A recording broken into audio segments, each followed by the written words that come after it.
Hey guys, welcome back to my channel. Sorry for talking about being consistent and then immediately after dipping and not posting for like 30 fucking years. I'm not gonna lie, I'm living in a 35-foot RV with my mom, dad, little brother, and 2 dogs, so that is 6 bodies. Time and space is not a concept right now, and staying on a schedule has been difficult. More updates on life later, but TLDR, I'm not gonna be consistent for a fat minute, so thank y'all for being so patient with me. For this video, I wanted to talk about something that I see affecting all of us in the art world, anxiety. This is specifically anxiety related to art, what that feels like, and how I personally cope. Just making it clear, this isn't really about day-to-day anxiety, though your everyday anxiety can and definitely will contribute to stress or art block, and I'm not a professional in mental health by any means. This is just a one young adult to another young adult kind of a talk. Even if you aren't an anxiety-prone person, you've probably had some stress related to art. Drawing something out of your comfort zone, posting your shit, if you're improving your future as an artist, if you even should consider a future in an art career, etc. As much as we're told, don't stress, you're so young, you shouldn't be stressing at all, you're gonna stress anyway. The future is a scary concept, even if you feel like you have it planned out to the T. Believe me, I was one of those people that planned my life 10 years into the future, and when that life got uprooted, I had a small crisis, and I was definitely a hot mess for a bit. And not to be edgy, but this piece kind of relates to that, because some days, it really do be feeling like my anxiety just rules over my life. Anxiety is a shitty thing for an artist, because once it hits, we get into one of 2 modes. First mode being, I can use this emotion to fuel a deep, meaningful piece. And second would be, man, I'm useless. I ain't gonna draw shit. Man, I'm useless. That mode also usually plays into art block. We try to draw anything, and anything we draw just feels wrong. In this case, we end up with half-finished pieces or pieces that never even get started. I could go into a whole lot more detail on art block, but for now, I'm gonna keep it simple.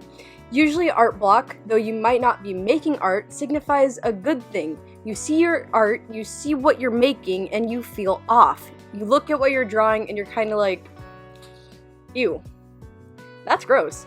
And that's a good thing. When it comes to art block, there's a chart by Shattered Earth, a user on Twitter that I like to take a look at. This chart helped me a lot when it came to my own workflow. I always thought art block meant something was wrong with me and I had taken a step forward only to take 2 steps back. Maybe not even 2 steps back, 2 fucking jumps back. When I got into this funk, it scared me out of drawing for a bit, and that's when my creative slumps hit. Don't let it scare you though. Thinking of it as a block is probably doing more harm than good anyway. That's why I like how Shattered phrased it. Instead of referring to it as a blockage, they call it a low, a period of perceived, keyword perceived, lack of skill. Your eyes are ahead of your hands. Before I thought of it like that, art lows were very, very anxiety inducing for me. I'm one of those people where if I'm not doing something, I feel useless. I pressure myself more, and it goes into a nasty cycle of procrastination because I stress myself out. You don't gotta do that. It's not a block. It's a low. It's natural, we all go through it, and you're gonna be okay. So how do you conquer that? Studies. Art studies aren't meant to be perfect, they're made to help you learn, and if your eyes are ahead of your hands, they're a great way to help your hands catch up. Then there comes the, but when I draw, it feels like I'm going nowhere. How can I do a study if I'm in an art block? 1, remember, it's not a block, it's a low. The more you tell yourself you can't do something, the more detrimental it is. Change your mindset. It's not hard. It's not hard. It is hard. It's hard, but it's not impossible. 2, I have a hard time with this too. When I get into this groove, I can't sit down for more than 10 minutes without getting frustrated or feeling like giving up. So what I do is I only sit down to draw in 30-minute increments, sometimes 15 on particularly bad days, and I take 5 to 15-minute breaks in between. After each increment, I take a progress shot and compare it to the one before. This way I see, and I mean physically see, that yeah, I'm progressing, and yeah, the piece is going somewhere. That alone is able to encourage me to keep working through it. But again, everyone has their own way of pushing through. It's really important to find what clicks with you, and don't forget to feel satisfied with yourself. Only drew 30 minutes that day? That's great! At least you picked up the pen and did something. That's something to celebrate, especially when you're feeling like you and your art is shit. When it comes to social media pressure and stuff, remember, social media isn't going to get you a job for those of you looking to get into the industry. And for those of you trying to get into freelancing, it takes time. Those artists that you're looking at and comparing yourself to have likely been into this for 10 plus years. Of course, they're going to be more established. Time will do what time is going to do, and when it comes to social media, you can't control it. Just let whatever's going to happen, happen. If you can't do that and you're constantly going to harp and obsess, well, maybe it might be time to get rid of social media for a bit, because I'm going to be real. As a young artist, that sort of stress isn't worth your time. Let your social media experience be a good, fun one, not one that freaks you out and adds more pressure. Look at me, I stopped posting for 2 months and y'all still be around. Don't be afraid to step away if it's gonna help your mental health. And the last thing I'm gonna talk about, it's a little more personal, but I'm genuinely curious if anyone else has been through this. And if you have, I'd like to help you out. Drawing nightmares. This isn't a traditional nightmare. This isn't a nightmare about drawing and messing up and posting it and no one liking it. It's not a nightmare about anything like that. This happens to me with schoolwork too, but basically if I'm working on a drawing, my brain, as I am sleeping, continues to try working on the piece. If there's a part I know looks wrong or off, I will dream about ways to fix it, continuing the painting, what I can do to make the piece better. Y'all might be thinking, wow, that sounds amazing. I wish I could work in my sleep. It's not amazing, it's ass. I wake up with a headache and sometimes frustrated because of how much I picked my piece apart in my sleep, which is not good. Sleep is an important part of managing stress and anxiety levels, as well as a bunch of other health stuff. So y'all best be sleeping.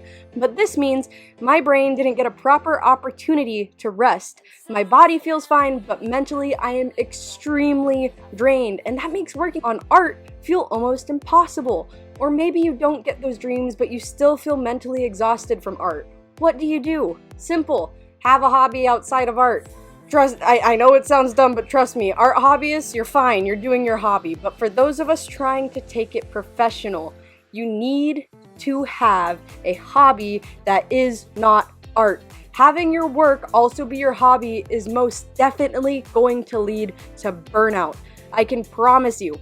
That isn't to say you shouldn't draw for fun or to relieve pent-up emotions, but you need to have something that allows your brain to go just full mush mode and not be in constant think mode. One of my good friends paints amazing portraits. Her hobby is abstraction, i.e. throwing paint at a wall because she doesn't need to think about proportions or composition. She can just go buck wild and physically release that mental strain by literally throwing paint at a canvas. For myself, outside of art, I enjoy reading, makeup, and working out. I find the more physical I am, the more stress I let off, and it helps a ton with my creative flow. And the other piece of advice for dealing with this burnout is don't draw at least 1 hour before bedtime, which I know, again, sounds silly, but trust me, drawing all the way up until sleep time will, without a doubt, lead to drawing nightmares or mental exhaustion. Give your mind that time to rest and just let it go mush for a little, you know? I don't know if you guys know what I mean, but there's a point where your brain goes from constant thinking to just fucking numb, and it feels beautiful. So there you have it. Some info on art anxiety and a little tidbit about art block. I hope this helps you guys, or maybe you already do this stuff, in which, nice, I'm proud of you, because it took me 3 fucking years to figure this shit out. Also, side note, chibi commissions are open. Check me out on Instagram or Twitter for more info. Sub, like, comment, all that snazzy stuff, and I'll see y'all in the next video. Stay artsy.